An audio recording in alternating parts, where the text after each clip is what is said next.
This is the Economist Intelligence Unit. They say this: unless their mission is very well defined, U.S. capabilities, but not enough. You agree with that? I would have liked to have seen more. I looked General Petraeus in the eye and said, is that sufficient for you to do the job?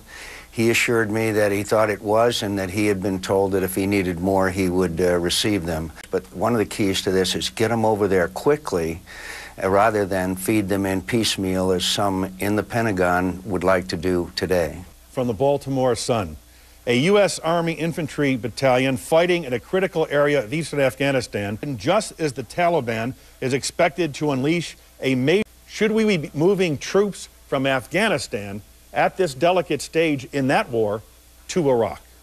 I'm not aware of that. On its face, I would be very concerned. Many of us knew that it was a failed strategy. It was based on the mistaken belief that the Iraqi army and police would be able to take over the responsibilities far more quickly than they were able to. It was a failed policy. It was pursued too long. We now have a new strategy headed by one of the finest military people we have, and I believe we can succeed. But I believe that there's no doubt, in retrospect and at the time, that the policy that was pursued wasn't going to work. When Prime Minister Maliki of Iraq met with President Bush in Jordan on November 30th of last year, he had a PowerPoint presentation in which he said to the president, no more American troops.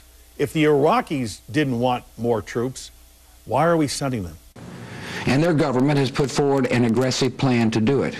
Mr. Maliki, the Iraqi Prime Minister, doesn't like timelines. He doesn't like benchmarks. He doesn't like being told what to do. At the White House and in the State Department, there are a whole series of briefings today for reporters and columnists. They went over the top to say this was Maliki's plan. He designed the plan.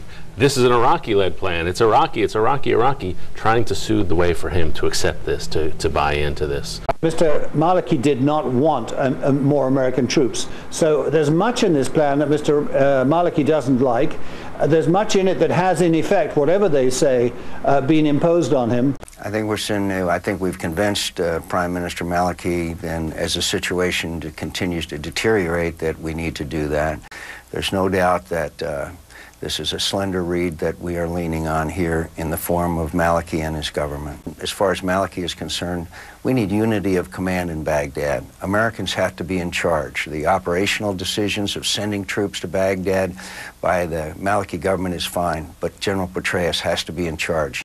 That this is our chance now, our last chance, to have a new strategy which will give us a chance to prevail. But I think we have now a strategy that can succeed. We've got a military commander that I hope we would give him a chance to succeed over there with his outstanding leadership. Mr. Maliki, on the other hand, is a tribute of a Shiite religious interest, and as he would see it, of the 60% of the population that are Shiites who've waited 1,000 years for this opportunity to rule here, and they do not intend to be deflected or, if you will, constrained by the United States. And I wouldn't be at all surprised if the loser in that is Mr. Maliki. There's much talk across the river in the Green Zone about easing him out over the next few weeks or months. It would be a firm understanding that we are not in an open-ended situation where we're just going to sit around and wait forever for things to happen.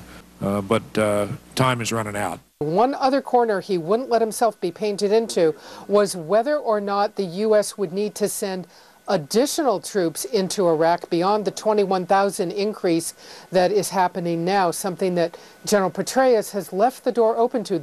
If Iran escalates its military action in Iraq to the detriment of our troops and or innocent Iraqi people, we will respond firmly. What we've said is, to the extent that anybody, including Iranians, are smuggling weapons, bringing in fighters, killing Americans, trying to destabilize the democracy in Iraq, we will take appropriate measures to defend our troops and also to defend the mission. But the Iranians understand that there's a burden of proof for them. But the Iraqi government is sovereign, and it certainly can make arrangements with its neighbors. And I dare say it's not going to make arrangements that are going to be detrimental to its security or its prosperity. What we are seeing is some evidence that the Iranians have been involved in activities that have led to the deaths of American soldiers and also the deaths of innocent Iraqi civilians, and to the extent that that kind of activity continues, we will respond appropriately. If you're in Iraq and trying to kill our troops, then you should consider yourself a target. The State Department says it wants to unveil classified evidence that proves just that. Where we are in the process is taking a look at the mountain of evidence that we do have. I don't know why anyone would question the U.S. government. We have good intelligence on that situation. Back in November, Hayden bluntly warned that Tehran was stepping up its supply chain to Shia militias inside Iraq. It's clear that money is coming in through their intelligence services. Training is probably being conducted inside Iran through various surrogates and proxies.